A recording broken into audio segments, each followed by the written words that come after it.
I'm back to do another video review, and today we're going to talk about Clique Bait by Anne Vallette. So if you haven't heard of it before, Clique Bait is the latest book that has been published off Wattpad. So this book, Clique Bait, C-L-I-Q-U-E, like having friends, actually wasn't called that at first. It was called High School Hit List, and it was originally published under the author's username on Wattpad, which was, I want to say it's pronounced authoress. With that being said, let's get into what actually happens in this book. So, first off, there are like a million characters in this book, and most of them are not really important or relevant to the plot at all. So I'm gonna go over and list like the actual important characters. Chloe Whitaker is our main character.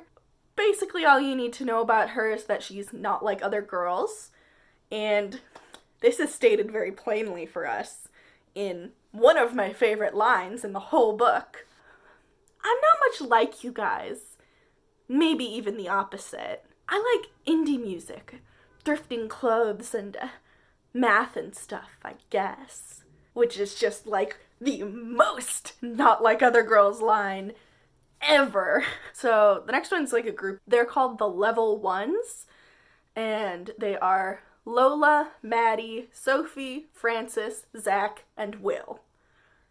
Basically, you can lump all of those together as mean, popular kid, except for Will, because he's the love interest. I guess I also have to mention Jack, who doesn't really have a personality and isn't around much. He's sort of friends with Chloe. He becomes really important in the, last couple chapters, so I'm gonna throw him in here. And our last character is Monica, who is Chloe's best friend, who's very obviously dead, but that's like a big reveal in the last couple chapters. As for what the actual plot is, Chloe has dedicated herself to taking down the Level Ones, which again is the mean popular kids. I'm not gonna get into the whole level system because it's really dumb, but basically everyone in the school can fall into one of 5 levels. 1 is the mean popular kids, 5 is the outcasts. It's dumb. And she says the reason she wants to take down the Level Ones is because of what they did to Monica. And that's never really made clear, but again, it is very obvious that Monica's dead. So she goes to a party. She goes to a lot of parties and gets very drunk for a lot of the book. So if there's stuff I'm skipping over, it's mostly just her going to parties and getting drunk. So she goes to a party. She blackmails Will into pretending to date her so that she can get her in to the group. The blackmail's not actually that important. Now that she's fake dating Will, she has her into the group, so she starts hanging out with them. A lot of this part of the book is just her going to parties. She has to do a couple of, evil schemes with them. The big one is that she has to steal this girl's phone, and then she spends a lot of time oh, what's this? A tidbit of information over here, a tidbit of information over there. I'm gonna skip most of that because I'm just gonna tell you, the full picture. So the first person who actually gets taken down is Zach. And basically, he yells another great line at this character at a party. Just because you're gay doesn't mean I have to talk to you. He yells that at this dude at a party. Chloe finds out that he's actually dating this dude that he yelled at. So she takes pictures of them and she prints them out and she puts them in people's lockers, and people find these pictures and it ruins his reputation, and he's the first one taken down. And if you kind of heard that plot and were like, hey, that doesn't sound great, we're gonna talk more about Zach in a little bit. The next person to get taken down is actually Will, who is the love interest. Chloe doesn't actually do this one. Basically, he gets in a fight with Francis. Francis, says mean things about Chloe, and then Will punches him, and they get in a fist fight, so he gets kicked off the lacrosse team. And that's his whole downfall, basically, is he gets kicked off the team. This is very mild because he's still the love interest. I am going to talk about this one party scene. Chloe goes out to a club with a fake ID with Maddie, who's of the 3 girls on level 1, she's the cool one. Maddie gets roofied, And then we find out that actually the roofie was meant for Chloe, and Maddie knew about it, and she was supposed to give her the spiked drink, but she felt bad and she switched their drinks and roofied herself. It's a weird scene. And then also in this scene, we meet Desmond the photographer. He wasn't on my list of important characters because he is only in this one scene, but he does become important to the plot later. Basically, all that you need to know about him is that he films level 1's parties. The next person to get taken down is Maddie. Again, not actually done by Chloe. The other girls on level 1 wanted her to give Chloe the spiked drink and then have Desmond film it, and because she felt bad and roofied herself, they're mad at her, and then they text out a photo of her in lingerie with 2 dudes. She gets knocked down, but she's still kind of cool with Chloe.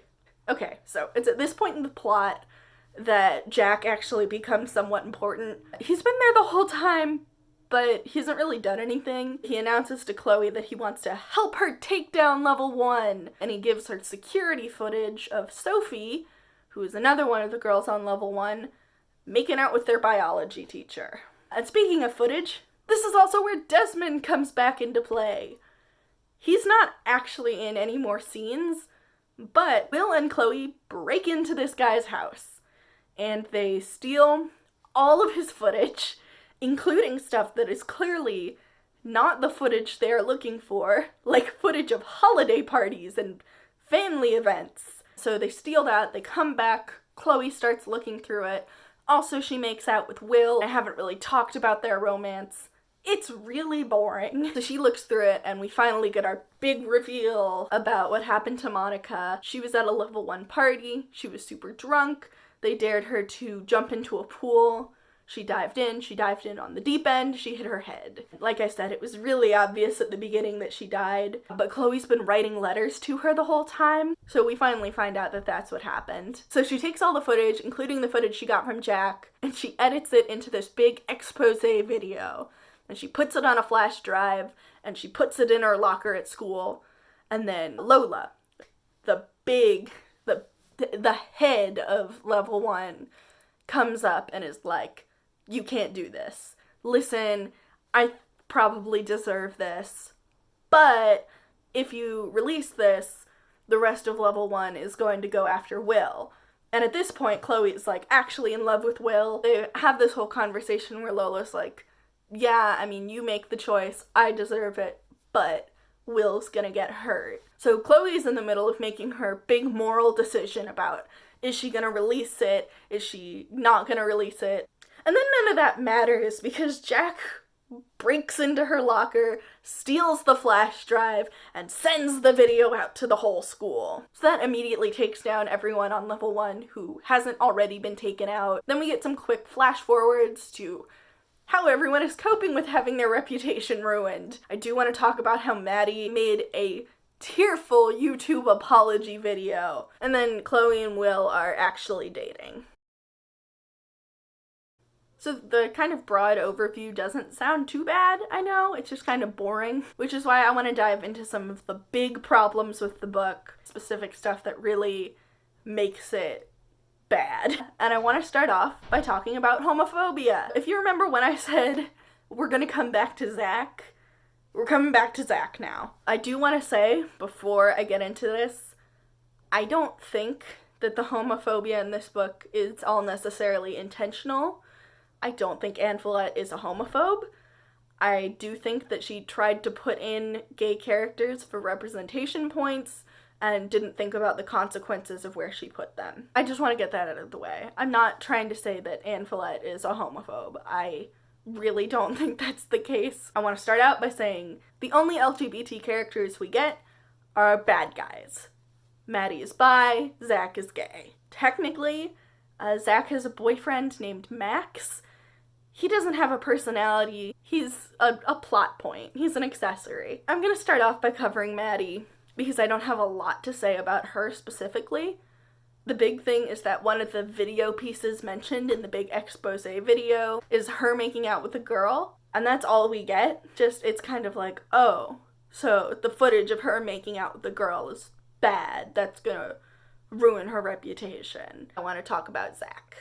This is kind of tough to talk about because I don't necessarily think everything with Zach was intentional. The gist is that Zach has a boyfriend named Max, and he's keeping their relationship a secret. And he's keeping it a secret because he thinks his reputation is going to be ruined if it comes out.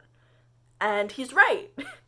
Pictures of him and Max get out, and it ruins his reputation. That's his takedown. His takedown is pictures of him with his boyfriend are spread. I think, obviously, you can get where the kind of core problem is. The reason we get for him hiding Max, hiding his relationship, is that Max is a level 4, which basically means Max is uncool, and Zach is very cool. Basically, we're told that Zach can't be seen dating an uncool person, and that's why this relationship needs to be kept secret. Obviously, the problem here is that you have a relationship between two guys, and you're saying this is a bad relationship, it needs to be kept a secret, it is socially unacceptable. If you're pointing at this relationship between two men, and you're saying it is bad, it is a secret, it is something you cannot tell anyone about, it's not going to come off as this is a bad relationship because he's dating an uncool boy. It's always going to come off as this is a bad relationship because he is dating a boy. The implication is always going to be homophobia. I don't think that Anne Villette wanted to imply what she did. I don't think she was thinking when she made this relationship a gay relationship and then said it needs to be hidden. It hurt. It hurts to read a book where you finally get characters who look like you, who are gay, and you are told that they are not allowed to be in public, that they are not allowed to be together, that their relationship is this dirty secret that is going to ruin their reputations. If we lived in some kind of, utopia, or homophobia didn't exist, you could have the plot line with Zach and Max, and it would be fine. But the problem is that we don't live in that world. So the homophobia was the big one. I'm gonna do a lightning round of all the smaller ones. First one, this book just has a fundamental misunderstanding of how the American school system works. Anne Villette is Australian, and for some reason she decided to set her book in an American high school. It's just a list of some of my favorite things that happen at this American high school. There is a specific table in the center of the cafeteria that's only for the popular kids. There's a day where the classes get spontaneously canceled for a day-long lecture about safety. Jack just gets on the PA system and starts talking. The last one is a little bit more intense. Lola makes a girl take off her skirt in the middle of the cafeteria in front of everybody and makes her eat lunch in her underwear. And there's no repercussions. I think it should be pretty obvious that that's not a thing that can happen. This one's a more serious one. The blame is put on a student for sleeping with a teacher. Sophie is 17. They're in their first semester of their senior year. She's 17. The teacher is a grown adult with power over her. The teacher is in control of that situation. It's just very much victim blaming. All of the blame is put on Sophie, and it's something that's really glossed over. So the last one is just kind of the portrayal of eating disorders in this book, which is that they are barely portrayed, but the way they are is not good. It's implied that all of the girls on level 1 have some sort of eating disorder, and Chloe mentions watching one push her salad around so that it looks like it's being eaten. Chloe, throughout the book, starts counting calories. She starts checking her weight. She starts being very restrictive with the food she eats. And there's also just the implication that in order to be on level 1, in order to be popular, you have to be in a certain weight range, basically. None of this is treated with the nuance that's really required. That's kind of just a running theme. So, Clique Bait is bad. It's a boring plot. The main character is not like other girls. There's a lot of issues that aren't treated with the nuance they need. I didn't like it. It's a bad book. I don't think that Anne Villette is a bad author. I think objectively, she's a good author. I think the fact that she wrote this online and got it published by HarperCollins. I've gone and I've looked at her Wattpad stats. A lot of her stories do really well.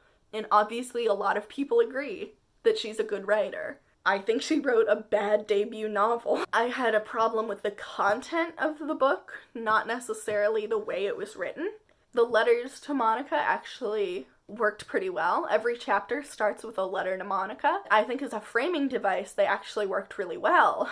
I think, like, stylistically, it's a good book. And I do really hope that Anne Villette gets more opportunities now that this has been published, because I think she has a lot of talent as a writer, technically.